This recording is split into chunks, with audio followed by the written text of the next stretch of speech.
It's gone live. It is with Hollywood Connelly with that double biceps. It is in the contract a legal requirement every single time we appear on camera. We're going to make sure we get both those biceps on camera. You can't fit them in anymore, Matt. They're too big. You can't fit them inside the camera. That's right. That is. You're going to have to shred.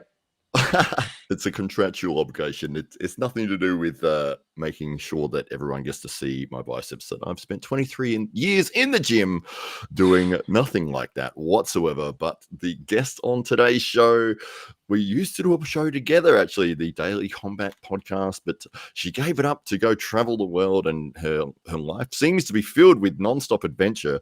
I was looking through your Instagram a minute ago to try to find a good photo, and it was just like you were here, you were there, you were doing all these sorts of army stuff, and then you're doing boxing, and then you're doing wrestling, and then you're doing canoeing, and then you're doing something else, and then you're studying medicine, and it was like, wow. So it is Isabella Rositano. Welcome to the show.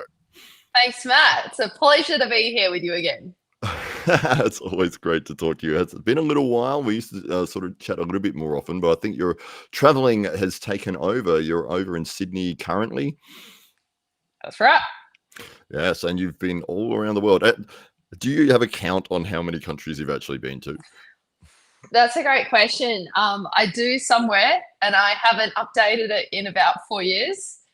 But I've been very lucky that sport has taken me around the world, and it's definitely taught me a lot about life to go to all these places. Oh, fantastic. Well, there you go. What's the most recent trip? China. Wow, I wasn't expecting that.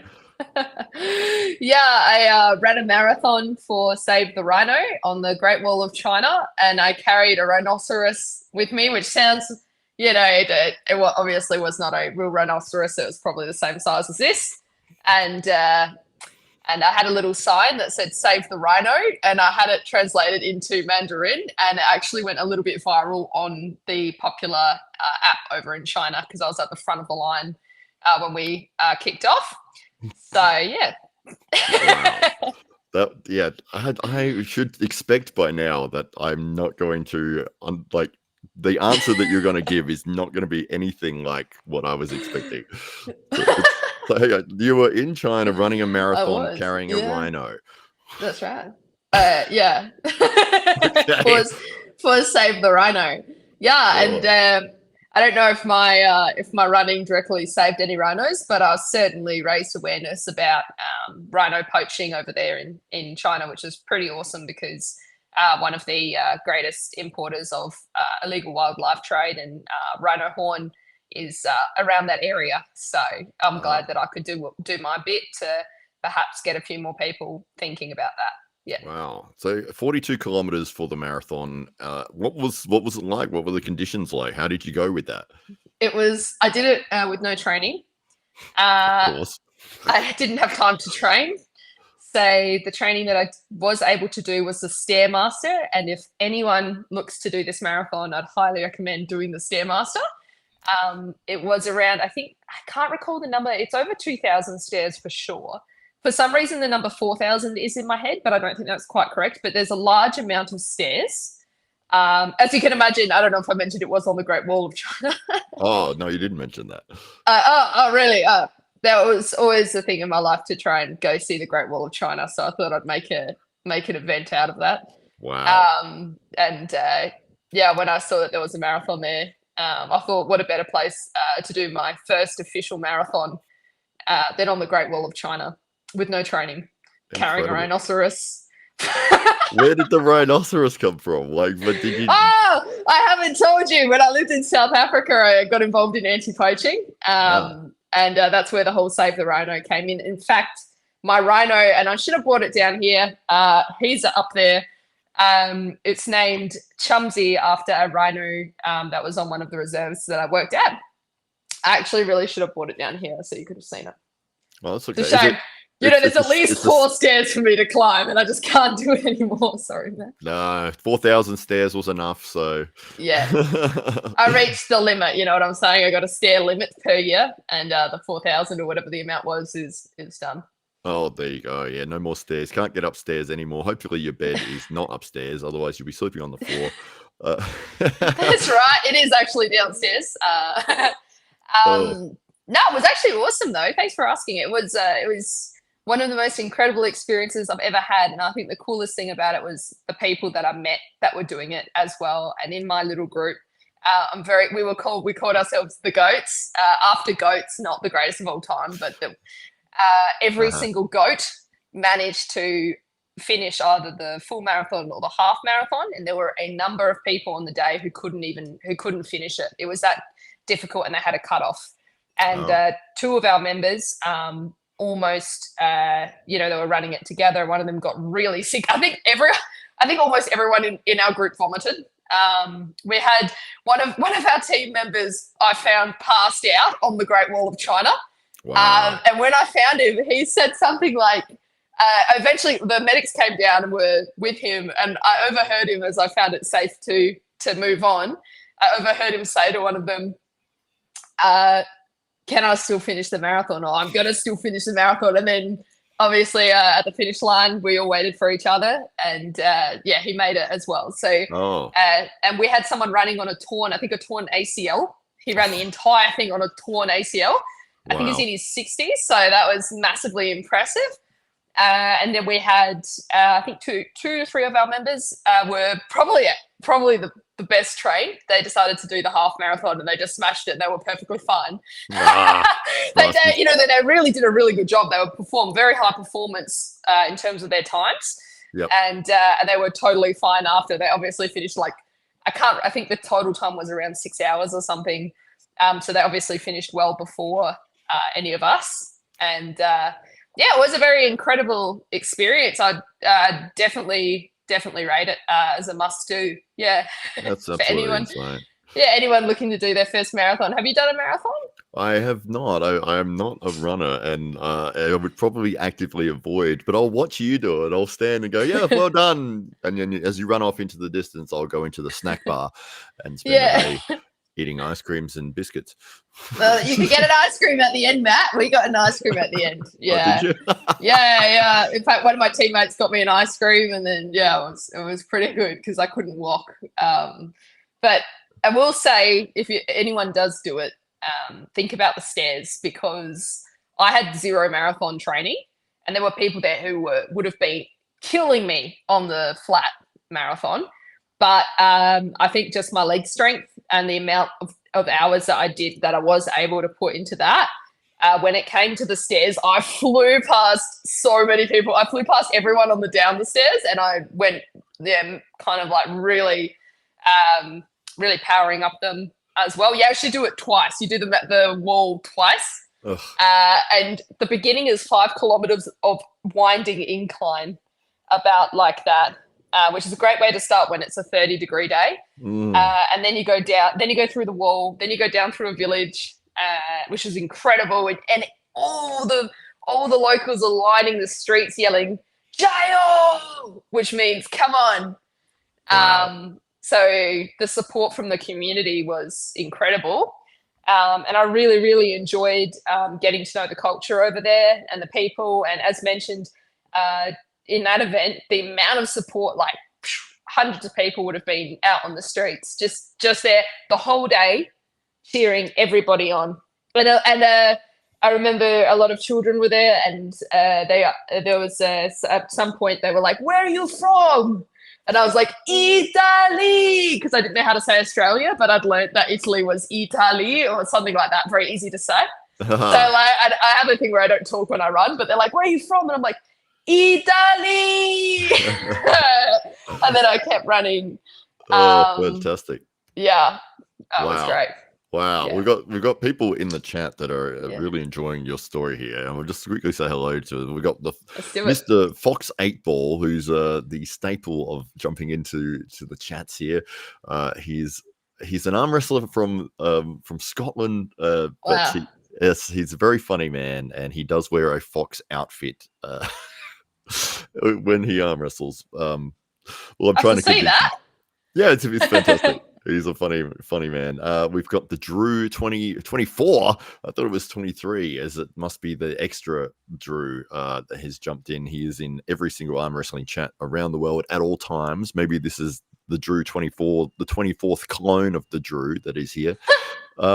We've also got Siren, who is one of the arm wrestlers at the SA Titans Arm Wrestling Club that would love to have a match with you if you ever came back to the club. Yeah, the Titans. She would absolutely love to get on the table with you. She is going to be competing in the Nationals, which is in Melbourne this Saturday. And Go for it, girl. Good luck from me to you. I hope you get a nice big trophy. And I hope that you take care of your arm. Remember to warm up, do your reaction training right before all of that, and good luck. Absolutely. I do miss arm wrestling. We'll talk about that another time. Yeah, absolutely. Well, yeah, that's right. I'll just finish this. Who we're saying hello to here. We've got the Propanja League, which is more than likely Abhishek Singh. We were over in India, and fantastic guy. The Propanja League is tremendous organization over there. And we've also got Mr. Tomes has jumped in as well to say hello. And hello. Yes, hello, Mr. Tomes. There he is. Greetings, he says. Greetings. Greetings. Oh, look, you've got an extra thumbs up. Oh, you get one. Look at that. Oh, is that one of the features on your? Have you got an iPhone or something? I do. Yeah, I've seen that with somebody else. I was talking to them. All of a sudden, they did some movement, and I was like, "How the hell how are you getting those things to pop up?" And they're like, "Oh, it's this Apple thing." I'm like, "Oh, so what ones have you got?" I think they were doing like a hand thing, and like the background like had parties or something going. It's crazy. Yeah, I don't know. Let's not doing it now. Just because we brought it up, it won't work. They turned it off. What it looks like. Someone at Apple said, "No, they're about to see it. Turn it off." The people at she's not Android paying users, for this service. That's right. We can't let Android people see it. There we go. So yes, people are very much enjoying the marathon story, but Fox 8 Ball did say, what the hell is a marathon? I don't know why you don't know what a marathon is, Fox. It is, if you are serious that you don't know, it is 42 kilometers of running. You shouldn't ever do one. No one with a sensible mind would ever enjoy doing 100% true. That's 100% true. But Isabella happened to do one on the Great Wall of China, which was two laps of the Great Wall of China, including 4,000 stairs. This is breaking news. I haven't actually released that publicly.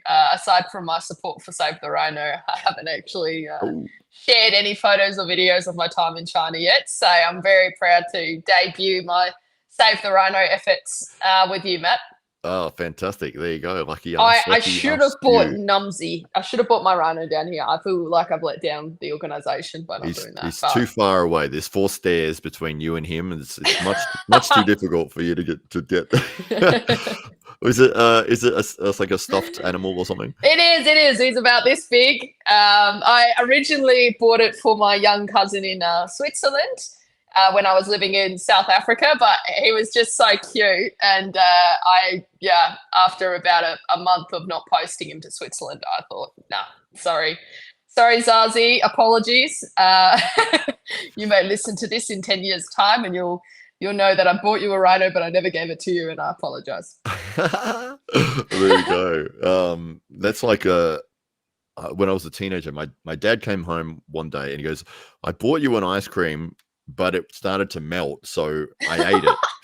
So I ate it instead, and I was like, "You could have just not told me that. Now I'm annoyed. Now I want an ice cream. You could have just not said anything." That's pretty funny. That is pretty funny. That is funny. We've got Scott Matthews who says, "Hey Matt, thanks for doing the editing work on AWE. I'm keen to see it." Yes, this is a non-stop effort that I've been putting in. We ran an event on Sunday here in Adelaide, the AWE Grand Prix 2. And since it has completed, I have spent every minute on this computer editing up the footage, and it is going well. But we aren't there. We aren't completed as of yet, but we're getting one step closer every single minute that passes. But I thought we'd do a step away for a little while to take a break and talk to our friend, my friend and yours. It is Isabella Rositano, who is one of the experienced arm wrestlers. Actually won the first tournament that I ran, which was the Real Cup here in Adelaide, probably 4 years ago now. Yeah. Yeah, and didn't know anything about arm wrestling. We didn't know you, and you've just come over in between winning other sports and said, "What's this one? How do I win it?" Were you doing wrestling on the same day? Yeah, I think I had two. I was either doing wrestling and strongman. I'm pretty sure I had a second event. I'm pretty sure I was doing two. Oh, okay, Yeah, but yeah, I came in between the events. Yep. just having to stroll over and crush everyone in the in the Titans Club and get the first place trophy. So yeah, but you've arm wrestled before, but that was the first tournament that you've entered. Yeah, well, actually, arm wrestling was a sport I did all through school. I beat every single boy at school. And I did it because I didn't get much time with my with any grandparents, but my grandma I'd heard through the family when she was in Poland was a really good arm wrestler. She was a really good arm wrestler and a really good shooter. And yeah, apparently she used to arm wrestle the men in the village and beat them. So when I was at school, I used to always challenge people to arm wrestles, and I won every single arm wrestle. I never lost one until one day I did, and I did take it to heart. That was about year 11 or year 12. Pretty sure it was a boy who beat me. And then I didn't wrestle again until one day I was at a sports event and I saw arm wrestling. And I thought, nah. And then it was you. And that's how I got into arm wrestling. And I'm pretty sure you taught me basic technique in about 5 minutes. And I was able to reclaim my my crown. You got a big trophy. I think it was the biggest trophy that we had for the day. It's my lemon holder now. You know, that's a pretty important trophy to me. So thank you. That's fantastic. I took home the right hand heavyweight trophy, but I didn't compete or win. It's just because it's whoever won that on the day forgot to take the trophy home with it. I was going to say, that sounds like a really difficult trophy to win, heavyweight. Oh yeah, absolutely. Yeah, I thought it was Mario Tambakis, but I asked him and I said, "No, I've got a trophy here that I'm pretty sure is yours." He's like, "No, I've got mine." I'm like, well, who's this? Like, so anyway, it's been sitting in my room. There you go. I think you deserve it for all the effort you do put in. As mentioned before, like congratulations and well done on the editing and everything you do for the arm wrestling community, not just in South Australia, but I'd say nationwide. And I would love to hear more about your recent trip over to India. I can only imagine if, you know, obviously, unfortunately, my career is on a brief hiatus or a indefinite hiatus with arm wrestling after I had felt through my arm the injury of another competitor, and it really put me off. But if I were to continue arm wrestling, I would have loved to experience it in India. Absolutely. Yeah, I'll answer this question here because I think a few people are going to ask me this throughout the show. When am I going to post the AW footage? Man, when it's finished editing, and I am 47 hours into editing it so far, and that is non-stop since Sunday night. I have been awake for 3 days straight editing the footage. So you guys are going to pay him. That's what he's saying. when it's finished, you will see it. But I'm not going to post an unfinished edit. So yeah, you'll just have to be patient. And yeah, it is getting done, and I'm working on it non-stop. So yes, just be patient. But yeah, so India, we went over there to. So Ryan Bowen, do you remember Ryan Bowen? Did you meet him? Of course. Yep. He went on that carnivore diet when we last spoke. We interviewed him on the Daily Combat podcast, and he was on a carnivore diet, and he got massive. Absolutely, yeah, for sure. So him and I were going over to help Prapanja and do their English commentary. So they have a commentary in Hindi, and then they were looking for this season to do English commentary as well, which is what we were going to do. And we were all booked and ready and had, the accommodation sorted. And then a few days before the event was scheduled to start, unfortunately, the man who runs everything there with Prapanja was in a very bad car accident and ended up in the intensive care unit. And they thought, look, rather than trying to push on ahead, we'll just postpone for a couple of months to get everything up and running again. So yeah, we don't have a definite locked in date that it's rescheduled to yet. but once it is up and running, we'll definitely be back there. So, but we'd already paid the flights, accommodation, everything. It's like, well, why don't we just go anyway? We'll go and meet everybody and meet the clubs, and which is what we did. So for 3.5 weeks, we cruised around Mumbai and met a lot of the Indian arm wrestlers and a lot of the clubs there, and had a fantastic time. And yeah, the difficult part for me was the food. The food was all spicy food, and I don't eat spicy food very often at all. So, and everything was spicy, everything, even if it said it wasn't spicy. Everything. Yeah, I'm not exaggerating. Like, that's what the mango lassi is for. Did you not have a lassi or some yogurt on hand as an emergency supply, Matt? Oh, I was taking antacids after every meal. Like, it was, my mouth was on fire every time I ate. My stomach would hurt every time I ate. But yeah, apart from that, there was a lot of really good things. The people there were fantastic, really nice, lovely.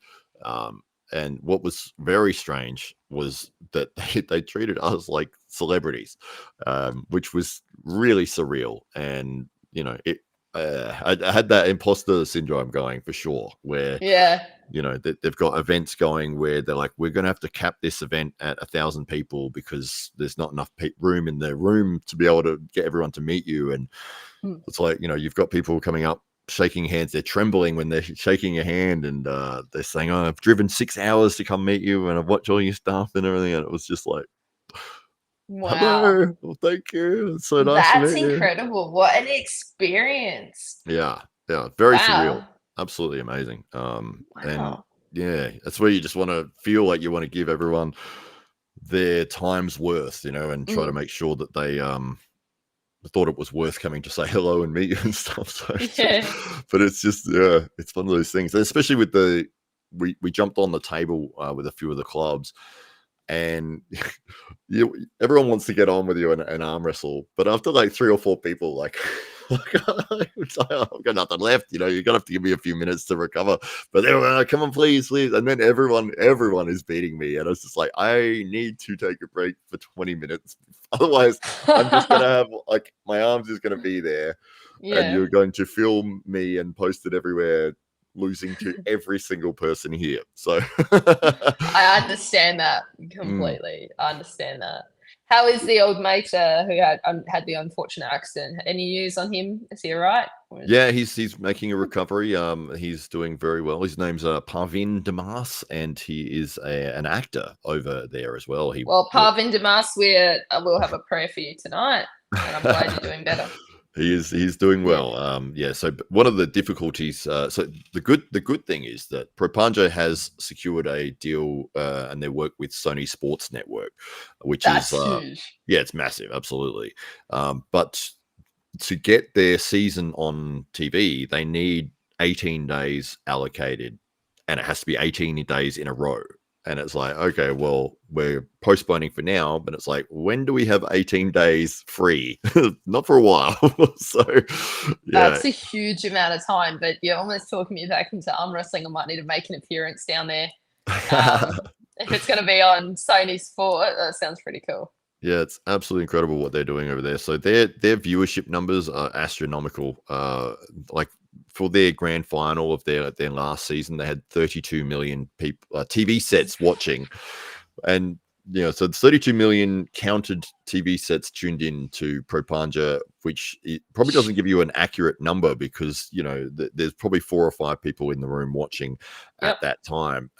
So it could have been even as high as 50, 60 million people that were watching that event, which is just insane. And then so arm wrestling in India is absolutely massive. All of my analytics, Ryan analytics, whenever we look at like who's watching our stuff, it's India, and then you could combine the next 20 countries and they wouldn't be a quarter of India. So yeah, they are very much into the sport, and they'll have like a local tournament there and get 1,000 entries. It's just insane. You know what? This is actually really interesting. But I had a friend from my brief soiree into university and my study of medicine. And I had a friend whose father competed in arm wrestling in India. And he told me that at uni, and a few years later was when I was training with you guys in Adelaide. And I said to him, I was thinking really hard, who can I bring to the club who would be interested in arm wrestling? And he was in Adelaide. I thought, oh, would you like to come and, join the club and come do some more arm wrestling? He said, my father would never allow me to arm wrestle because he broke someone's arm once.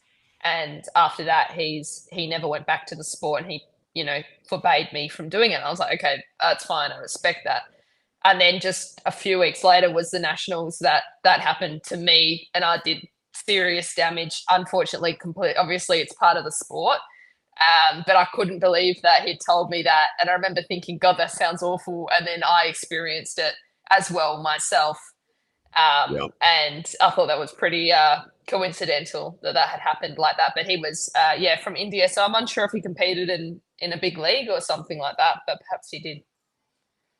Yeah, potentially, absolutely. I'm just looking at the suggestions of what I should have eaten or whatever. It's like it was still spicy. Maharaja. I'm gonna guess that Maharaja is white person. Is that right? Is Maharaja a white person? Can you tell us, please? I don't know. I don't think so. I think that's an area or a region in India. India. Is it? Yeah, I think so. But that's all really bland. Yeah.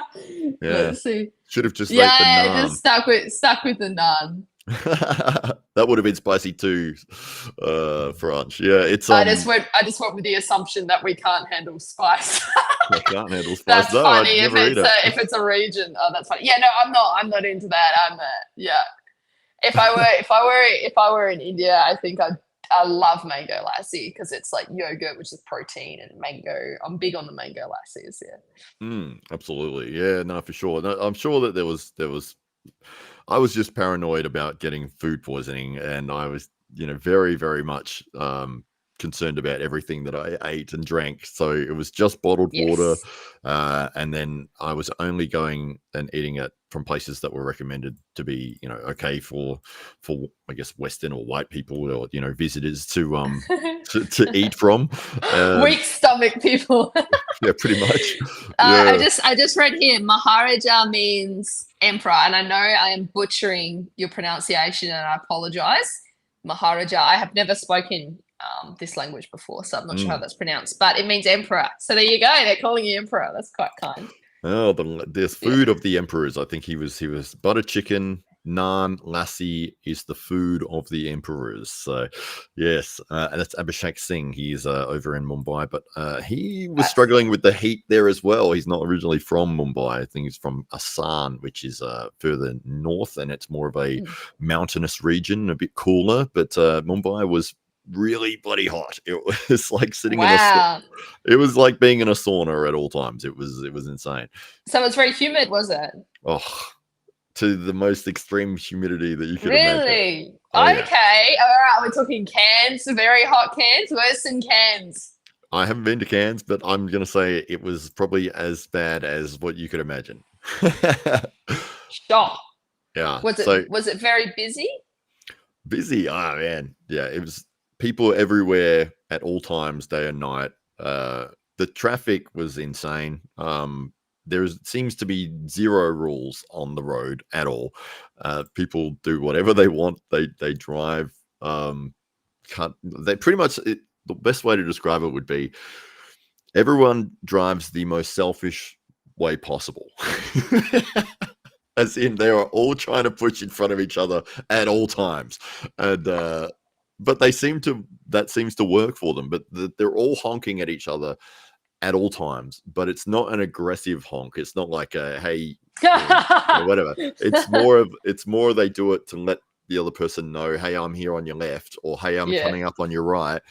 But so it's honking at all times. But even to cross the road, because where we were staying was there was a hotel, and then the street had a lot of stalls and stuff like that on both sides. Just to cross that road, the traffic never stops. There's no break in traffic. Like you can't wait to cross and then be like, okay, yeah, we can go now. You have to walk in front of cars that are driving at you. Oh my goodness. You have to step in front and hold your hand out and just hope that they stop. So yeah, it was insane. Did you think about wearing a helmet? Well, the weird thing was that the cars would stop, like they'd see you, and then I guess they just expect that people are going to do that at some point, and yeah, they'd stop, and then you hope the next one stops, and the next one stops, and the next one stops, because there's 4 or 5 cars to be able to get through to get to the other side of the road. So Sounds like you need someone there to stop the traffic. I'm happy to volunteer. oh god, yeah. Well, they have traffic lights, but it's like here in Australia, it's optional. No, like they do stop at the traffic lights. Yeah. But here you get 2 cars that will line up, and maybe a turning lane. There, there's about 20 cars that are squished in at all angles, and then motorbikes mixed in, and then it's great. That sounds wild. It's insane. It's absolutely insane. What is this nice message there for me? I'd love to read that. Can you click on it from Dominic? For Isabella, it can take a few weeks, even months, to get over witnessing an arm wrestling accident. I chose to come back, love of the sport. What was the injury that you saw or experienced, Dominic? I'm not sure. I haven't. I'm interested as well. And thank you for your very calm message. That's very kind of you. Really appreciate it. And you can let us know what the incident was that you witnessed. I got to say, in my match, feeling the damage through my opponent's arm that was done to her arm in that was really horrible. I won't forget that.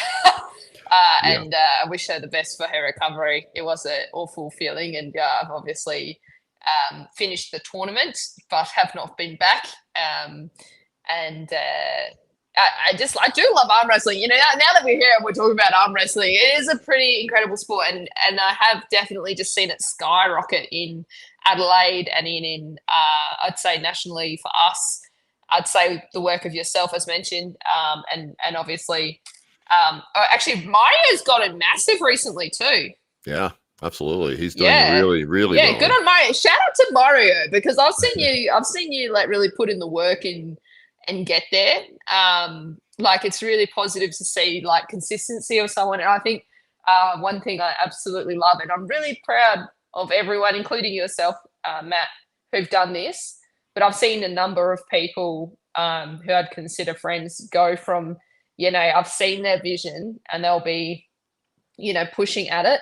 And then they keep pushing through. They push through all the obstacles that are placed in their path, and they keep going. And then they make it, and there's nothing that makes me prouder as a friend than to see you guys all making it. It makes me. It really does make me so happy, and seeing you kill it, to get offered the commentary gig for the English commentary over there in India. That's a huge achievement. Like, that's that kind of like, I think, Oh, thanks so much. No, that's wonderful. Yeah, it's as I say to most people when they say, well, how do you spend so much time doing it? And so I wouldn't do it if I didn't love doing it. So it's even just the editing of this footage from the weekend.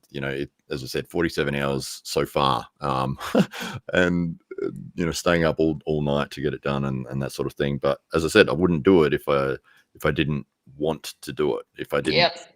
Want to make sure that people got to see that and experience that. And I think that's the difference for success for anybody. It's like, because anytime you go to do anything, you're immediately going to be faced with obstacles and difficulties, and it's whether or not you're going to have the drive to face those and get through them and continue to keep pushing, because it's consistency is the key. It's just keep pushing it, and eventually you'll break through that and go to the next levels. But the people that it doesn't mean as much to them, or they don't have it wrapped in their self-identity, that they give up very quickly. Amen to that. Yeah, amen. And amen to the fact that, when you love it, it's you've got that, you don't have a plan B, really. You're just like, no, I'm going to make this happen. I'm going to keep going. And you kind of have a vision. You're like, I know that this is going to happen. And then you just keep going no matter what. So it's great to see you guys make it. Yeah. No, thanks so much. That's very nice of you to say that. And Dominic has actually answered the question before. He says, the first accident was a club member breaking their arm. I was watching live. The sound was hard to get out of my mind. The best thing is to talk about it with the person if they are willing. Yeah. Maybe after they've made the recovery, not while they're sitting there in pain, Dominic. I was joking. That's really funny. Yeah, I think it was pretty traumatic for both of us. And I definitely wouldn't, I don't think we need to talk about it. Sometimes it's best not to talk about your feelings. No, I'm just making a joke there. Yeah, the sound is also a sound that I will never forget. And yeah, I feel you, Dominique. But I'm really happy that you've returned to the sport, which again is as we just discussed, it shows you that you love it and that it's one of the things you're meant to do. Absolutely. So congratulations on moving past that, because personally I know how hard that is, and for me, I think it was about 2-3 years ago now, and I haven't personally gone back to it. The sound forever haunts me, but I'm happy for you that you've done that. Yeah. Absolutely. Well, what's really strange is that at the SA Titans Club, like, we've never had an arm break or anybody seriously hurt themselves or anything like that. Yeah, until recently. Oh, geez, what's happened? We did have a young man come through, and I won't really give many details, but he did. It was in a match, and yes, unfortunately, he got an arm break. Yeah, he's on his way to recovery, and we saw him actually on Sunday, and he's recovering nicely, which is awesome. But then in India, because that was the first time I've ever seen it or experienced that happen. I was refereeing the match as well. But then in India, we had another guy. This is about 2 weeks later, who was on the table with Ryan and was giving it way too much in a bad position. And yeah, the same thing happened. We heard a big loud snap sound, and then unfortunately he experienced the same injury. So yeah, and I'm like, how is this? In 6 years I've been in the sport, I've never had it happen, and then within 2 weeks I've had two. So that was crazy. I kicked it off. I started it. Yeah, that's interesting. About the one with Ryan, I do believe it. I mean, when you think about physics and biomechanics, I believe. Actually, no, I really don't feel qualified to say this at all. But a theory is it makes sense that if you're putting force in a very awkward and incorrect, without the right technique, in theory, that would cause you'd be more likely to do a serious injury like that. Would that be right? I am talking to like an expert who knows everything about arm wrestling. I'm just an athlete. No, that's all right. It's well, whenever people bring up arm wrestling, or if I bring it up with them and they, it's the first time that they've heard about it as a sport or whatever, and they always say, oh, I've seen so many arm break videos and stuff on YouTube. Oh, really? It's really put me off. And I'm like, I always say, the people who were doing that in those videos they don't know what they were doing, and it's probably two people on a kitchen table, doing the modified, ridiculous set of strict rules where it's purely just this, and it's like, one of three things are going to happen in that: either you're going to pin them, they're going to pin you, or one of your arms is going to break. That's what the result of that. Yeah. Whereas when you're doing it correctly and you're pulling in, you're using your wrist and you're using pronation and all the different movements and techniques, you're very, very safe. It's only if you really put yourself in a bad position. And most of the time, especially as a new person in a club environment, people will just let you win and say, hang on. Like that's not a safe spot. Like, they're not going to drive through you if you're in a bad spot. So at the elite levels, arm breaks are so rare, and I can only really think of maybe 3 or 4 off the top of my head in the last 7 or 8 years. And wow. you think like how many competitions are happening every single weekend around the world, and to only be able to sort of bring up a couple in your mind that an injury has happened. Whereas you look at football or soccer or any of those sports, you go into any emergency room on a Saturday afternoon, you'll find about 10 football players in there. You'll find basketball players, people who've popped knees and done all sorts of insane injuries, been knocked out. And it'd be the similar. I mean, I know you do boxing as well, and it's almost like if you put two people in a boxing ring who have never ever boxed before and said, "Yeah, where you go, just I don't know, give it 3 minutes and see what happens." It's like someone's got to get hurt. Like they don't know what they're doing, and that's the key point. Is so the people who see those videos, and unfortunately they do go viral because it's somebody getting hurt, and people love that. Um, yeah, but it's the same with that bloody slap fighting stuff. It's just the car crash appeal, Oof. So Ugh. yeah. But it is exactly that moment for the attraction of audience to spread out. Hey, here's something that went wrong. Let's tell everyone else about it. And for arm wrestling, unfortunately, it is the arm break. It's the worst possible thing that can happen. Well, the biggest injury that you would see in arm. And so for them to spread it, the kitchen table, people who have no idea what they're doing, arm wrestle, arm break, and then the people who see that and think and correlate that with, oh, arm wrestling is that. It's like, no, that's not what arm wrestling is. That's two people no idea what they're doing, and that's the result. So yeah, that kind of has got me curious, and I feel like I might Google break videos after this. Oh, you will know. Maybe I'll like do exposure therapy, and I'll watch enough of it that my feelings of. If you watched one, you won't watch another one. It's horrible. And I'm always worried if somebody sends me a video, I'm always worried that it's going to be an arm break video, and I'm like watching it like and then it's like, oh no, okay, it's all right. No, it's not an arm break video. It's a video of horse racing. No. But yeah, so you said that you have an upcoming event or something or a competition that you're looking forwards to. I do, and I'm really grateful for this platform to share a bit more awareness towards it. So thanks for having me on. Right. So basically, I'm part of the Aussie Athlete Fund $1 million challenge. And basically, a very interesting statistic you might not know, but around about 50% of Australia's top elite Olympic athletes live below the poverty line in Australia. Not sure if you're aware of that. And so basically this organisation, AAF for short, they picked 100 athletes from Australia, and we're going through pairing them all up with businesses.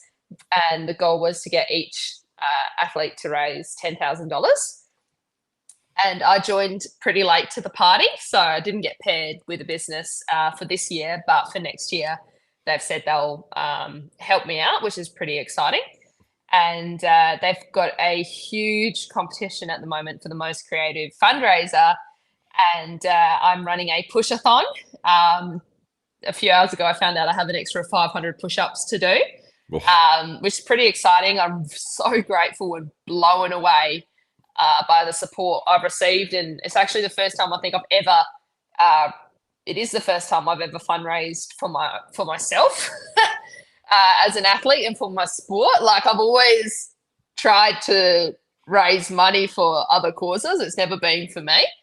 And it's been to get past the hurdle of actually asking for that support, and that sponsorship was difficult, but it's part of what the AAF do was provide us with a lot of learning and like a full course online about how to approach sponsorship as an athlete in my shoes.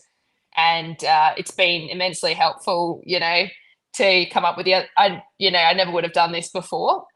And I'm so grateful for my friends in my community who've just stepped up massively and really shown me their support. I've ended up raising more than I think I have for any other charity. So, wow. I mean, I'm really grateful for that. I remember I once ran 70 Ks again with no training for a SAS veteran fundraiser over in the UK, and I raised a grand total of $0. So that pain was completely unnecessary. But this so far the push-a-thon has been pretty successful. I think people want to see me suffer, so they've had a lot of fun donating, and I get everyone to tell me their favorite color and their favorite songs. So when I do my push-ups, I dedicate the push-ups to each donor. And it's definitely been way more successful than I anticipated it being. And thanks, man. I had another fundraiser. I don't know if I should mention it. I'm going to be careful with my phrasing here. But I auctioned off a tracksuit, and I auctioned it off. Let's just say it was purchased by an American family for Halloween. I'm not sure why someone would want to wear an Australian tracksuit for Halloween, but I will say I'm very grateful to the American family for supporting me, and it was pretty cool. It was sold to a family over in Detroit, and which there's that great song, "Put Your Hands Up for Detroit," and I did put my hands up for Detroit. I have a guess as to why they might buy the tracksuit for Halloween. Oh, do you? You've got a guess. Oh, yeah. Well, I would say, I mean, I always mean well. I mean no disrespect. You know what I'm going to say, don't you? I know what you're going to say, and that might have been why I thought there might be demand for my tracksuit, which is why I thought it was a creative fundraiser to put it on the internet. But unfortunately, it was received in a way that was, perhaps, not in the best way. Not in the way that I intended it to be. So therefore, I'm not mentioning the reason why I decided to auction off my Aussie tracksuit. Well, this is what censorship looks like. I've seen a few tracksuits in. Matt. I have recently in the last few days people that they've purchased an Australian tracksuit for a very particular impression of a certain Olympic athlete. Oh, really? It's a surprise to me. When they could have bought my a fully authentic tracksuit. This was it was an older style, so the branding and selling it isn't a problem. Obviously, if you're given a tracksuit as part of your country's team, you've got to be careful around that. That's very true. But this was a bit of an older model. I kind of wish I'd taken this opportunity to auction off all of my Australian gear, but unfortunately, it's all around the country at the moment, and didn't really have that opportunity. But it would be a great conversation to talk about that athlete, wouldn't it? I actually kind of want to talk about it now. Well, hey, it was probably the biggest story that came out of the Olympics. I'm really impressed by that. I'm actually really impressed by the fact that, if you think about it, this person whose name we will not mention managed to captivate like the entire world for a very long amount of time. I think she should be proud of the amount of time, like, I would have capitalized on that. I think it's a great opportunity to, if you've got a cause that you want to support or something, that would be the time to bring it out, Oh, absolutely. Yeah. Well, Dominic's asking how do we give to the fundraiser that you're Whoa, Dom, you wanna do I have a link. Matt, how do I give you the link? You could send it to me on Instagram. I can bring it up in here. Okay, it's can you get it up on yours, because I can't turn off my browser because I'm on my phone. It's all right. Do you have a computer up there, or do you have access to Instagram? Because it's on my story. Oh, great. Yeah, I can do that. Yeah, sweet as. If you click one of the links that says $1 for 2 push-ups, it'll be on there. Ooh, 2 push-ups, and you said you had to do 500. Yeah. Wow. Jumping jacks. I like what you said. Again, I can't mention the name because my company, on the organization that's really supporting me, wanted me to focus on my fundraising and not on anyone else. And I really appreciate the view that they have, and I really do appreciate their support. And I want to reiterate that I always mean well. Genuinely no disrespect or anything. In fact, as mentioned, I think this athlete's, they're more of an icon than an inspiration. They're very iconic. I will say that. I totally iconic. Yes. Absolutely. You say it's in your stories. I'm looking at your stories here now. I'm seeing Izzy's Pushathon. Is there a link somewhere? I see a link. Donate $1. Oh, so it's the link. Oh, okay, great. There it is. Yeah. Visit the link. There we go. Perfect. Thank you. Yeah, so this is pretty much that. And oh my goodness. No, 1,000 push-ups. That's a lot of money. That's $500, Fox. But I mean, if you want to donate that, we are trying to hit 10,000. I think we've hit nearly $1,500. So I just want to say one thing about this fundraiser for me is $1 is something I appreciate towards my sporting journey. Because if you donate $1 to me, you're showing me that you believe in me, in my sporting journey. And I will still do 2 push-ups. And also, on top of that, even if you just share the fundraiser, you don't know who will see it. That could be someone who offers me help with recovery, medical costs, food, all of that. And we've got the fundraiser here. Let's have a look. Yeah, huge donation by AWOL Photographs. That's huge, and that's totally generous. And I love these messages that I've been really, they are very kindly received. So thank you to everyone. I've been really grateful to read those. Great messages of support. There's a little bit about my journey there. I feel like I should try and read it out, but it's too small. But basically, I just mentioned there how, for me, I was 4 years old. That's probably when the Olympic dream first came about for me. I had the honour of holding the Sydney Olympic torch when it came to Adelaide. And there must have been something in the fumes, because something lit up inside of me that day, and it's never died down. And I will keep going until I reach my goal. I truly believe that I've been made to do sport.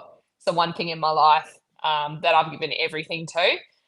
And it's the one thing that I feel like, I'm really made to do it. And it just means the world to me, and to have people's support to keep going.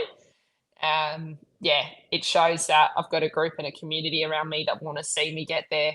And that's the biggest motivation. I had a huge, very generous sponsorship from a recovery facility in SA, and that's Rub Massage, which is a couple of clinics run by Paul, who was my sponsor, who decided to sponsor me. And when he rang me up to tell me that, he was going to take me on and, sponsor me fully for recovery costs in SA, I cried, because it was such a huge amount of support. And I was blown away by that. And then he's also donated a massive amount to my fundraiser. And so I'm very, very, very grateful for his support. Be a great time to mention Pain Pod, which I've had on my leg throughout this podcast. And they've also jumped on board my team. And if there is anyone else who has, anything sports related, I am a mad sports person. I'm also really into my recovery. I'm a bit of a recovery nerd, and I appreciate everything, really. So thanks, everyone. Have you got Pain Pod up there? I do. You're a wizard. This is a great time to talk about Pain Pod. So, they've got your nerve stimulation as well as your EMS, which is your electrical muscle stimulation as well. There you go. You're incredible at this, Matt. Wow. Yeah. And that's a device. So I just took it off before, but I've got my Pain Pod light here, which I had on my leg. I had this on my leg. I was trying to be subtle about this, but I had it on my hamstring while we were talking. I'm sorry. And the best thing is these are just so portable. Like if you imagine that was on my hammy, I was playing around with the buttons, which I know off by heart. I don't know about Sandy here. I don't know if you can trust her, but you can trust me. No, I'm just kidding. But super light. Oh, sorry. I believe that might be the CEO of Pain Pod. So. Oh no, you're in trouble now. Let me just take that back. But no, I am obsessed with recovery. If anyone's got any questions about recovery, you can hit me up anytime. Obviously, Pain Pod are a new sponsor. Have just jumped on board, and they were helping me with recent medical circumstances, which again I can't detail. Unfortunately, I'd love to get into that. Again, a great story for another time. But they are definitely helping me with my recovery, and it is much needed right now. Fantastic. So, is it you just press it against your injury, and it's it sends like a mild electric signals through and that sort of thing? Yeah, I mean, I can try chucking this one on my what muscle have we got up here? Let me chuck it on my bicep because I know what that is. That's up here. Put it on to go. Honestly, this is better for a bigger muscle group. So this is better for your back. And then I've just held on the on button. I'm gonna I like that I'm doing a demo here. This is not the right muscle group. You really wouldn't chuck it here. And nearly went a bit too high there. Yeah, I was going to say, don't put it up too high. Yeah, exactly. Yeah, so basically it does, it provides like a bit like, they're quite popular in health clinics right now at the moment. I forgot the name of it, but they do it for like your abs and stuff. Oh, yeah. And yeah, so this is providing electrical impulses. But the good thing about it is you see, look, there's my nerve. That's what happens if you turn it up too much. But like, not only is it working for the muscle, but it also has the nerve as well, the way that the signals are brought out. So that's been really helpful if anyone, happen to have a severed nerve. I can't imagine what that would feel like. Again, it could be another story for another time. But if someone had, say, severed a nerve in one of their digits, I'm sure that PainPod would have like a sort of glove for that. That's right. That would really help them. And it's helped you a lot with your recovery. It's helped me a lot with my recovery. Yeah. This one's been really good for, as mentioned, like back, like lower back. Even if it's just like a sore lower back, I'll chuck it on when I drive. This is a huge pad. I wish I had my other one here. But you've got the smaller ones, which you should use for these areas. I wouldn't recommend using this for your arm, unless you got an arm like Matt and you want to do the double bicep, then you can go ahead. Oh, actually, we're talking to arm wrestlers here. So for all your arm wrestlers, your arms could be big enough to use what is usually meant for someone's leg on your arm. That is definitely something to look into. Well, this the thing is, because you are an athlete, you've done so many different sports at an extremely high level, but your base, or sort of the one that you seem to have committed the most time to, would you say that is canoeing, Olympic canoeing? Yeah, so my sports journey has been a really interesting one. I will say that, because sport is my entire life and it means so much to me. The thing about canoeing and what's kept me in the boat is the way the Australian system works. And I think they're having a conversation with it over here. But I'm going to go on a rant if I talk about the Australian sports scene, because it means so much. But I'll try and be concise for you, Matt, because we're nearly hitting the hour mark. But basically, the reason that I've stuck with canoe is because with no training, I was able to, for a certain amount of time, be in the top 3 nationally. So I would rock up to a national event and I guaranteed myself a podium. That was the case up until the Paris Olympic trials this year, when I rocked up to SA State Championships with no training. I had not been in the boat for about a year. I beat one of our Olympians, which felt great. Wow. Here you go. Here's our sport. There's Nevin. Well, my friend won this, I believe. Is this Paris? Have you brought up Paris? It is Tokyo 2020. Oh, that's my friend Dorota. I trained with her back in under 23s in Poland. She's lovely. Fantastic. Shout out to Dorota. Dzień dobry. Jak się masz? Dobrze. The fact that you're playing canoeing is going to distract me so much. But for our viewers, you watch this. I'm going to try. I'm just not going to look at this. I'm at the second, which proves everybody your 1%ers. I need every bit of extra length I can get throughout my stroke as possible. So here, if we're watching the beginning, I would love to hear your commentary on this race. Okay, let's do it. Okay, all right. I'm taking off the blanket. Let's go. Oh, there you go. All right, now. Okay, you have to look real close. Okay. No, they're very short. The Olympic record's around 46 seconds for women, so it's not that long. All right. So keep an eye out. All right, everyone. Here we are at the, let alone to keep. I keep want to keep watching canoeing now. But it takes you. Shall we watch the Paris highlights? It takes you. It takes you so long, and that was another draw for me to keep going back to the boat. To keep going back was because I've invested so much of my life in that sport. I wish. I love my boxing. I've got a thing of Muhammad Ali over there, a nice book. I think someone gave that to me. And I love the art of it. But canoeing, you watch it, it's 40 seconds. That's it. I don't know. It's a bit different to dedicate your whole life to something if I had lived as a full-time athlete, if I'd gotten paid, you look at my friend from, a European country, the difference between the Australian sporting scape and how it works for her is, she'd be getting that accommodation. They give the Hungarian team gives their athletes cars. Okay, who's this? I don't know. We should talk about this athlete. We should talk about her. How funny you brought that up. That's completely different to anything else we talked about in this podcast. What does everyone think about this? I would love to hear your I'd love to hear some. I couldn't resist. It was in the recommended videos. I was like, yeah. Was it? You can't not go past and not watch that. So I want to make some comments. I don't know if I can. No, but with the canoeing, it is funny though. I've seen videos of people just trying to just stay in the boat, like for the first time. They say, "Okay, this is the canoe. Just see if you can sit in it and not fall in." Yeah, it's like that, and that's the reason for myself. Like it's got this raw to it that I learned how to do that. I overcame, falling out of the boat, and it just kind of, it's a shame that we can't get paid for it. I mean, I think if I had, I remember hearing about these girls complaining, and I understand it. When the Australian Football League for Women was established. Mm-hmm. That was a great comment. Yeah, I love that one. That was a great comment. Dom knows what it's like. Dom knows exactly what it's like. You gotta be.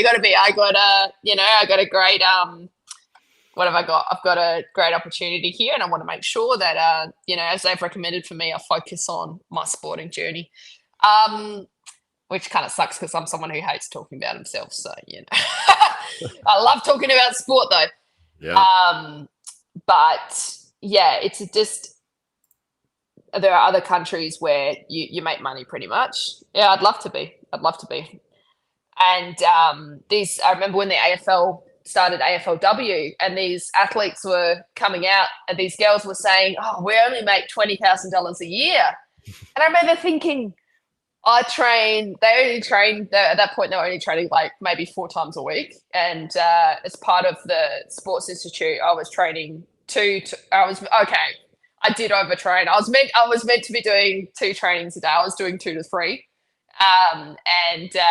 and 5 days a week. So 6 days a week, for nothing. Now you imagine, it takes say half an hour to get to training, 15-minute warm up. Your training, say, up to an hour, cool down, pack up, 30-minute car back, and you're doing that twice a day. And you think about if I'd earned, I've always thought if I just earned like $2 an hour, wow, and now I hear that the footy girls are making like $60,000. Wow, like I'm so happy to see their sport kick off like that.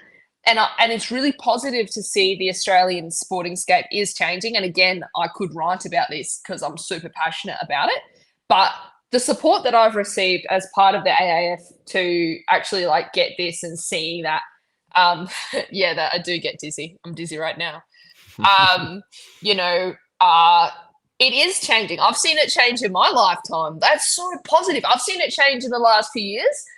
And it's been incredibly positive to see. Like it is changing, and people do want to support the underdog. They want to support the athlete like me. They want to support the person who, has dedicated their whole life to it and is just about to make it. And that's really exciting to see because, when in your heart and soul that it's the one thing that you were made for and you're going to go do it no matter what gets in your way. I'm really excited to have people on board with my journey because I can't wait to make it with them, Yes. And I'm so grateful for, I remember, as mentioned, just that moment when I received that first real step forward with a big, kind of financial gift, and with a gift that would take so much financial strain off me because the amount of money I do spend on recovery would be one of the highest expenses as an athlete for me. And I remember it was the biggest motivation. I was going towards World Championships at that point. And I trained. I always given it my best. But when I had that extra boost behind me, like I remember going to training the next day, and it was just like someone had just like, you know, it was like, let's go, you know. And I didn't have, I hand on my heart, just kidding, it's this time. But you know, hand on my heart, I tell you, I was always giving it 100%. But when I had that, it was 110. Yeah, absolutely. Well, yeah, it's one of those things, and you were talking about before with the Olympic athletes and 50%, you know, hardly make any money at all from their sport. There's, I think there's a good and bad side to that, and the good side is that I see is that the people who do the sport do it because they love it. They're not in it for just purely financial gain or purely financial reasons. So the people who are willing to put the time and effort in to go and train 2-3 times a day, you know, they wouldn't be doing that without an absolute passion for the sport, or the passion for improving or wanting to get better. And you know, the people that are around them are probably similar mindset. And I find that with arm wrestling as well. I mean, you know, I haven't made a cent from arm wrestling at all, but you know, I've spent the last 5-6 years putting all my time and effort into promoting the sport, and then you get rewarded in other ways, where sometimes you get opportunities, or sometimes you get to meet people, and sometimes you get to go places, and people, you know, will tell you that they love what you're doing, and that's you know, it's a wonderful reward in that regard. But obviously, everyone needs finance to be able to live, and so to be able to add in financial support to somebody who is pushing in a sport that doesn't have a lot of money behind it, you know, does help people enormously. And even something like a $500 thing for a year is like, wow, I made $500. Like, it's just massive, you know. It's just, it really does. It seems enormous, the reward of somebody doing that. Like, you know, if it was like $30, you're like, wow, like, it's just every dollar counts. I think that's a big message I really wanted to get across, which I think people are hearing now. That for me, I'm grateful for anything, and I always have been. And even like for my sport, I've always had the attitude that anything is better than nothing. In that, let's say, you know, there's just been a crazy circumstance, and let's say another athlete has suffered a really bad injury, and that person can't do a lot. They're really hindered with what they can do. They're limited. But anything is better than nothing. If that athlete can visualize their sport for a week while they recover, or if they have to, a great example someone gave me the other day, if you really can't do anything physically, practice your breath holding underwater with supervision, because that's still a physical challenge. This is for an athlete who's injured. The point being the same with the donations. Like, $1 to me means that you recognize where I'm going and you want to get behind me. And that's huge for me. And even as mentioned, I've tried to raise a lot of money for a few causes. And even when people just share your stuff, because as mentioned, who knows, someone might have, their best friend might be CEO of the resistance band factory. And then they see your post and they'll be like, oh, we have some spare resistance bands that don't quite make our stand. Would you like them for free, you know? And that sort of thing. So I think that's another big message and that's something I've always done as well, is for people who like have something, I'm always sharing my other athletes from different sports. And thank you so much. I really appreciate that. She hasn't even scratched the surface of the stuff that she's done. I would just like to hear how you say those last three words, Matt. Would you read them out for me? Sure. Ow! Ow! Ow! Oh, I'm really glad I asked you. I couldn't have done it as good as that. I like that. I might add that to my. It is, yeah. Actually, we had that on one of my courses in South Africa when we were doing a bush survival course, and we had no food for 7 days total. But on day 4, we were making those noises. They knew this from the movie. Yeah. Yeah. Well, no, it's Arm Gods, which is a fantastic promotion that runs out of the UK by a couple of guys, Paul Maiden and Marcus Thompson.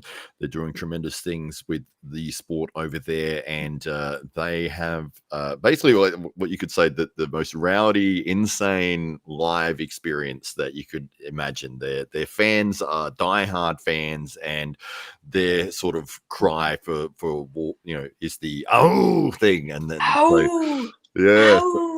and so Paul Maiden at the start of an event, he'll get up and say, "Arm wrestlers, what is your profession?" And then everyone goes, "Oh," like it's very, very cool. That is awesome. Can we pull a video up real quick? I want to see that. Absolutely. Oh my gosh, I gotta see that. Bring up Arm Gods. They've done some crazy things over there. They're very exciting, fun, different organization to what your traditional arm wrestling events are like. So it is fun to go and see all the different sorts of things that they do. Let me just even bring. I've got here. There's a short video that might be interesting. That is interesting. Let me bring that up for everyone to see. So I want to share that screen. There's all these different links. As I said before, they changed where everything is. So now I've got to try and figure out which button is which, but I've got it there, and that should be... No, that's you. It's me. Hey, everyone. Just want to give a quick plug to my really creative charity idea. If I win $5,000. That's enough for me to go and do a fight camp overseas. Actually, I wasn't meant to mention that it's a fight camp because I'm raising money for the canoeing, because that's the only way I can get funding. So let's just scratch that and start again.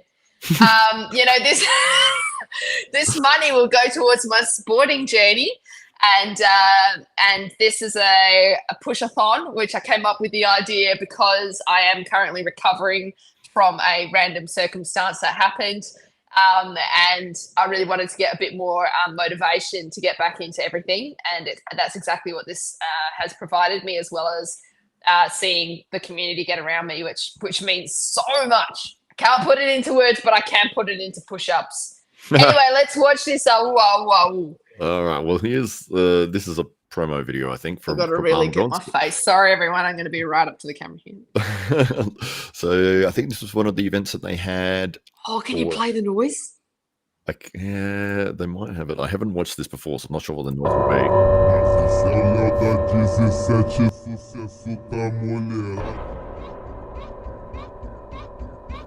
What is this? Arm wrestling in the UK? This is Arm Gods. Okay, I think we need some strobe machines for Australia. Okay, I'm coming back to arm wrestling, everyone. You're hearing it live right here, right now. I'm coming back, and I'm going to go over there, and I want the flames when I'm walking. That guy would definitely break my arm. I was at this event, actually. So this was a promo for their Valhalla 3 event, which was... Can we hear the... Yeah, well, they didn't have... I'm sorry to jump in on you there. I just really want to hear this. I want to hear it authentically said by a UK arm wrestler. I'm just hoping we can put that up. I'm sorry to jump in. So when was that event that you went to? You were saying it was a promo?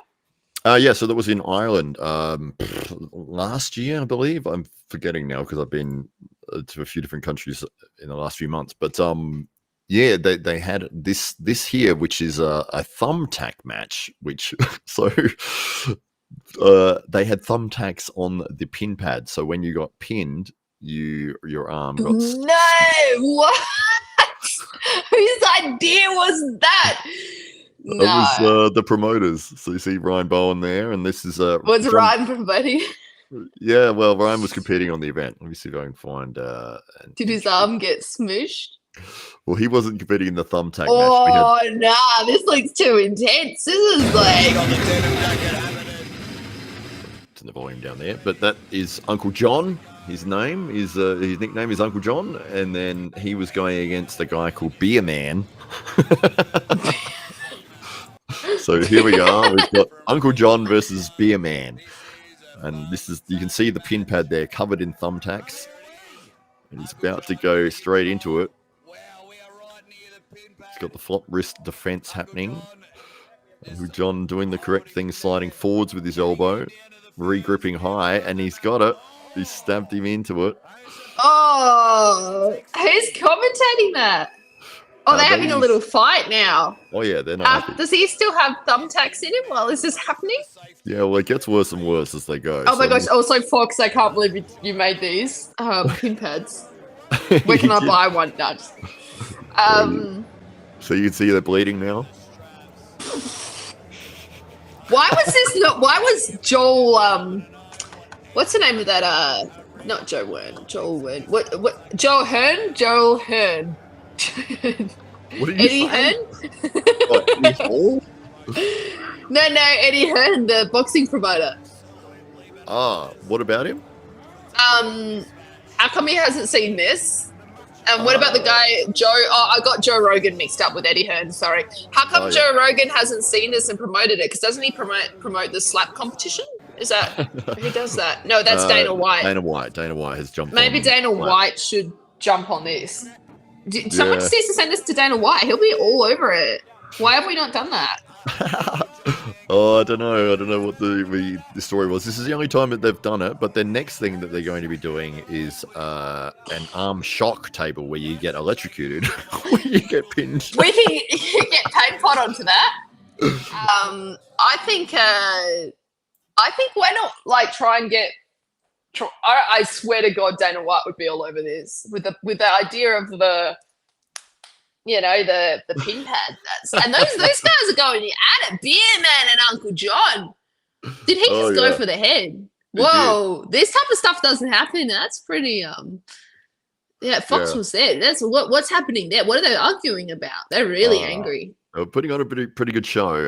There were definitely a lot of back and forth between the two guys leading into the match. And obviously, when you're smacking each other's hand into to pins and getting stabbed, you're not going to be happy about it. So there was a lot of bad blood leading into this event. And they put on a great show. It was a very exciting and entertaining. And as you could see, they were pushing, shoving, and it was a lot of fun. So this was the final match on the card. So all of the rest of the matches were traditional arm wrestling matches, and then they had this one as a bit of a fun, crazy thing to finish with. But yes, as you can see, they're bleeding, and I saw Uncle John's arm the next day. It was covered with deep scratches, and it was a lot of crazy fun that was happening at the Arm Gods event. But as I said, they do a lot of very different things to the traditional arm wrestling. Can we just listen to this comment? At the presser, Evan hit John with a beer can, busy on his head open. Yeah, that's at the start of this video. That's what started this whole it's almost like a movie. It's like you got the whole storyline and everything. So this was the night before, and this is the press conference thing, and they were supposed to just have a bit of a grip up, and this is where the beer can on the head thing happens. So we'll give it a sec. They start to argue, and then they're not happy with each other. Goodness. If they went the other way with the camera, you would have seen me in the audience. Oh my goodness. I didn't know you went to Ireland, by the way. I like that you've traveled the whole world with arm wrestling in like the space of 3. There you go. There it is. Oh, let's see a replay. Whoa. So he gives him a shove. Whoa. Do they have a slow-mo replay with the beer can? Because that's what it looks like. Here we go. Boom. Oh. Whoa. He went down hard. Yeah. That's hectic. So yes, it was a bit of a crazy moment. You see him bleeding there. Whoa, no wonder he was angry. He's lucky he didn't beat up the other guy after that. I mean, did he end up? So that's Uncle John there with the bleeding in his forehead. Is that correct? That's right. So tell me, what was the outcome there with Uncle John? Did he end up getting his revenge the next day or not? Uncle John was the winner of the match, I believe. I can't actually remember because I keep getting distracted. You know, you got to be as someone who cannot wait to be fighting professionally one day. I don't think I would ever kind of antagonize my my opponent, because I know personally if anyone were attempting to do any sort of stuff like that for me, it wouldn't pay off well for them.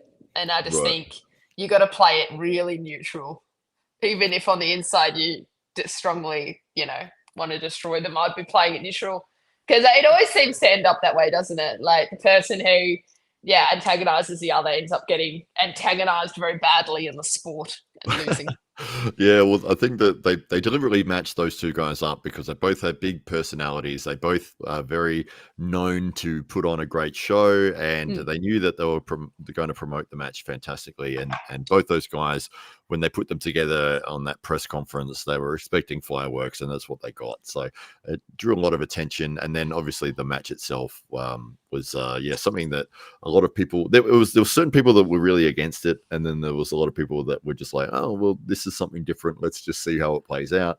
So yeah, and as I said, it was the very last match on the card, and they did it that way deliberately. They said, look, this is the last one, so if you're not interested in what we're doing here, then you've seen all the other matches, feel free to not watch and go home or whatever, but they had the option there. So, but it was a lot of fun. It was crazy. It was something different. The rest of the card was great as well. So that's the UK arm wrestling scene. This is going to get me back. This podcast is going to get me back into arm wrestling. That wasn't the point. That wasn't the point, Matt. Now, all these push-ups are actually preparing me. I feel like the arm wrestling community, if everyone gives me $1 from the arm wrestling community, I'm going to have guns as big as Matt's by the end of my fundraiser. That's right.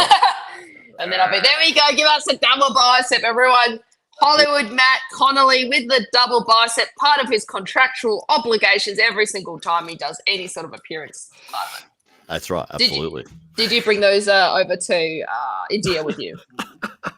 Yeah, I had to pack them away, and put them on before each show and all that sort of thing. Nice. Same with the beard. I packed the beard away and put that back on. Yep. Yeah, it's important for the character. Yeah, I'm a completely different person without both of those. So I totally feel you after, being taking this time to transition sports and have a real reflection. Obviously, my goal remains the same as it always has since I held the Olympic flame back in 2000. But I've taken a moment to, after the World Championships, which unfortunately I wasn't able to go to. I've taken a real moment to really look at all my sports, and I guess a big thing for me, just as your arms and your beard may be for you, would be my ability to do pull-ups and push-ups and my I wouldn't say for me it was my biceps specifically, but I will say it was like my ability to do those things. And when I couldn't do those things, I was a different person. So I'm so grateful to be having the support with recovery because I need it. And yeah. Amazing. And this is Dominic, you've won the prize for the very first super chat that I've ever received. That's cool. What does that mean? So it means that he's donated $7.99 Australian, and he says, we look forward to Isabella's journey. Come back with your updates. Your enthusiasm is great for Matt's channel. All the best with the fundraiser. We made it this is like being on a telethon on the TV where you get a live donation. This is the first time I've ever been donated to live. Wow, thank you so much, Dominic. So that means I actually owe you 80 push-ups. You're going to have to send me your favorite song, your favorite color. I will be giving you a shout out on my socials. That's just part of the package. And you're also going the running for a surprise prize. I'm giving one a donut. Yes, it is a surprise. Oh, fantastic. We've also got... I was going to say, we've got Lucky, who is in the chat here. She is one of the top, which is a fantastic arm wrestler in the United States. She runs a podcast over there, which is specifically targeted to female arm wrestling. Oh! So she says if she does get back into arm wrestling, she's going to have to come on my show. You guys are really talking me into it. Lucky, where is your podcast? And I will consider coming on your podcast if you promise not to break my arm. Well, she runs out of America, so she would do the same remote sort of interview. But damn! I thought I was going to go to America. I was like, yeah. Definitely. Sure, that'd be nice. No, I'll come in the studio. Do you have a studio, Lucky, or you do it at your home? Let us know because I will come. I'm that type of person. I will save up and. Have you been? You've been to America a few times. I competed in bobsled in Calgary for Australia. That was exciting for the North American Cup. The last time I believe the Calgary track was used, it was shut down, and that's the same track the Jamaican bobsled team used. What? It was where the Calgary Olympics. Before? What? You can't just gloss over this bobsled thing. What the hell? You've I was never actually told me this talking. before. I was actually talking about it today because I was talking about CTE and yeah. Um, What? did you not know I did bobsled? No, you've never said that ever. Yeah, I did. I did a bobsled. It was awesome. I tried it as a sport.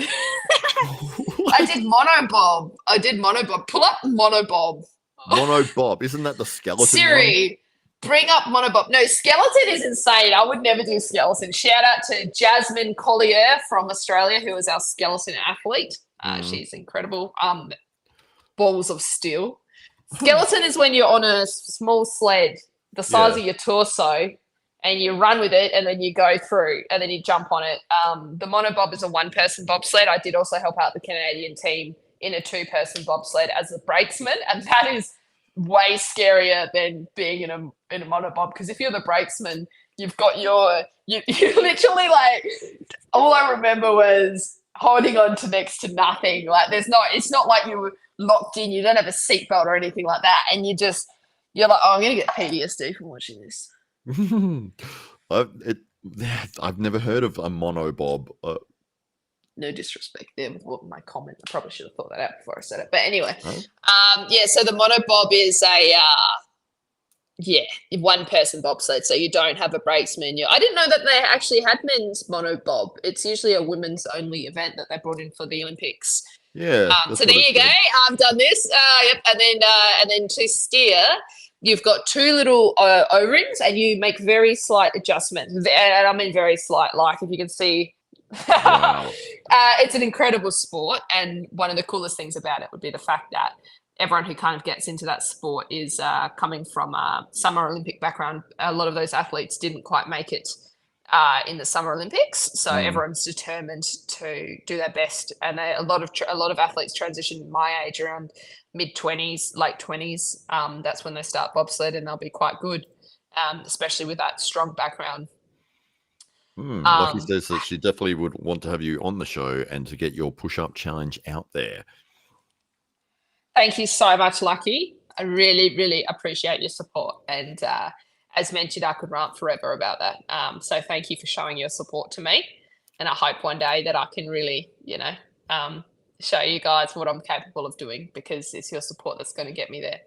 So, so you've competed. You competed in this sport in Calgary for the Winter Olympics, was it?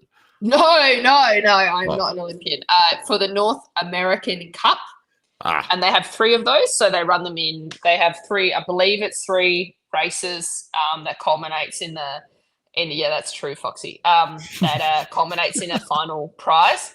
Has been for sport. So I've never actually. Like, even though I'm very lucky to have seen a lot, it's all been through sport. So, of LA, home of Snoop Dogg, that's an amazing city. I always dreamt of going to when I was growing up, because a lot of the movies I watched obviously showcased America and Los Angeles. So that was always a big dream for me. When I had the opportunity to go and bobsled in Calgary, it was around January, which is around my birthday time. I took the opportunity the flight actually goes through LA. So I took my stopover, and the very first thing I did was go to Muscle Beach and see where Arnie used to train. And then I think I saw some other like pretty big things that Santa Monica Pier, the beautiful like the Baywatch area. Baywatch. Yeah. And then I went to the Ferris wheel. So I love America. God bless America. I hope to fight there one day. I hope to do my sport there one day, to train there one day, to live there one day. I love it. I love the people. I love the culture, and I think it's a place where I can really make my vision come true. I think the American dream is well and truly alive for the people who go there with a drive to do things, whereas in other places there's a lot more up in the air. It's not about just having that vision and going for it. I'd probably love to take this opportunity to quickly say a shout out to an athlete I know who I believe with all my heart's going to make it. His name is Godwin, and he is an MMA fighter, and I believe he's going to eventually get to America and become a champion. I just want to throw it out there because we both share that dream of going to America and making it in our sport. And I think he'd love to get support behind him. So if there is anyone looking to sponsor an athlete, an MMA athlete upcoming, I'm pretty sure he was a champion in Nigeria, pretty high level athlete. I would definitely give him a shout out as someone I back fully to make it and to give it everything he has. And if anyone wants to get on board with a underdog athlete now is a great time. Yeah. What's his name? Godwin, and then is that the Friday is his last name, and Godwin his Instagram handle is Born Twin MMA. Born Twin. All right. Born to Win. Oh, Born to Win. Sorry. Okay. Born to Win. Yeah, see if you can pull it up. All right, I will. Born to Win. Is it any underscores in there, or is it? There Pretty it is. sure there's an underscore at the end. There is, but he tried to throw me off with the underscore, but I did find it. Let me bring that up for everybody. That's that one. Not the monobob. We've seen that. It's that one there, I believe. That's the man. There you go. I back this guy. I back him. I'm throwing it out there now. Absolutely back him. Godwin, check him out, and I do believe he was born to win, and he's going to give it everything he has. And if anyone, wants to sponsor him, obviously you can reach out to him on his page. I just want to give him a shout out. Fantastic. Yeah, absolutely. Yeah, well, it's one of those things with a lot of athletes is that it is so difficult to get anything happening. You can put all the time and effort into your sport, but then maybe the opportunities are not there because of financial reasons, and financial sponsorship makes such a big difference in somebody's ability to focus all their time and dedication into the things that they love, rather than trying to balance that with a job or something like that, where it really can be detrimental to them giving their best performance. So I will say I've been working at a car wash here, which I picked because number one, it's a casual job, which means that it works around my sporting commitments, which are number one with everything in my life. My sport comes first, and it's always been that way for me since I've had the opportunity to get into it. Through the AIS back in 2015. I think that's when it all kicked off for me, kind of officially. But then just basically having that support, doing these jobs, I picked it because of that, because it was easy to do, but then also because it's physical and I love washing cars. But, a lot of athletes will get stuck in that.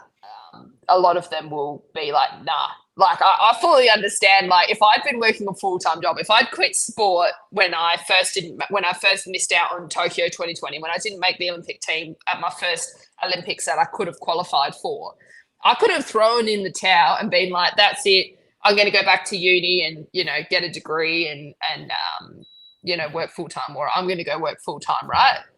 And if I'd done that, I would probably own my own home or something like that, But that sport is all I see. So I guess the point is the ones who are doing it now, who are still going, we've given up a lot. And that's just what you have to do in Australia. And a lot of countries don't run that way. America, one of the reasons I love America and why, my friend and I would love to get over there is the fact that you can actually end up not only with a huge amount of sponsorships, but like through their military, they fully support athletes. The UK Army does this incredibly well as well. Incredibly well, Army sport in the UK. And there are all these options for athletes to be fully supported. Whereas in Australia, to get that level of support, if I was a swimmer, yes. If I was, as a woman, cricket probably. But, we don't really have that opportunity. That's why I really see getting to those places, Absolutely. I like Fox's comment there. Izzy, you can't take it with you. Keep being a monster, buddy. And I couldn't agree more. You only get to live life one time. So why not live it trying to do the thing that you absolutely would love to do the most out of anything, rather than giving it up to go and work in a job somewhere that, will always be there, regardless as to whether or not you made your career happen or not. That's very true. And also, side note, I've just read this kind of briefly. I was into archery and rollerblading and smoking. Then I found arm wrestling and nothing else matters. I love that. I love that you found it in the end. And I totally feel you. I totally feel you there with finding it in the end. And yeah. That's one of the things with arm wrestling that I've noticed is that the community of people are very, very supportive of each other, and it's like that around the world. Everyone everywhere I've been to, it carries that same sentiment that most people are willing to put their time and effort into helping you get better, to improve, to just to turn up and meet you and if it's like, oh, there's an arm wrestler coming in from out of state, oh, let's all be at the club and make sure that they get a good time, like it's amazing to see. And that's obviously helped a lot with people that are coming in from difficult backgrounds or anything like that, and they find that they're walking into a room maybe for the first time and there's 30 different people there or 40 different people there. They may be a bit nervous or a bit hesitant, but then by the end of the night, they're having a great time. And I know with our club, it's as soon as training is finished, it's like, hey, we're all going out to dinner like across the road, join us please, like we want you to come and eat dinner with us, and then we'll have dinner. And then after dinner, it's like we're going to the ice cream place to play card games. And so people don't have to do that, but it's like a Sunday night for us is like a big hangout community night, and a lot of friendships have been formed, and a lot of networking, and a lot of amazing experiences with people have really connected. And I've had messages from people saying, look, I used to just sit at home every night, and I felt very lonely. But then coming to the club has allowed me to meet all these awesome people, and it's just been absolutely fantastic. So, that's just beautiful. Yeah, it really does make a big impact on people, which is just wonderful to hear.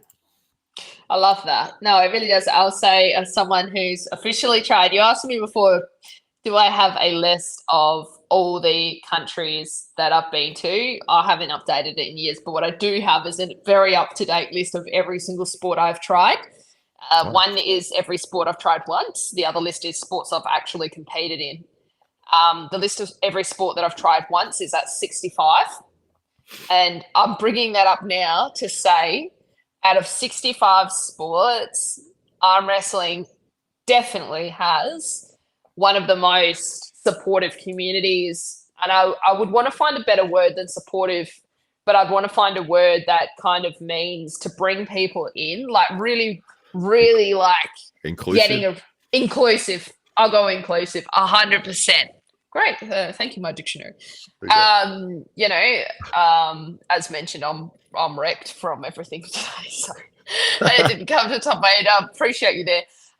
A really inclusive environment, and that's something I observed with my background, and something which I think is really great. I'll say, like in terms of how does it sit with all the other sports I've done, I'd say it's the most inclusive. I'd say it's the one I see growing the quickest, and in the time that I've been watching it and keeping up with it, it's been growing probably out of most of the sports. It's one of the ones that's growing the quickest. What else?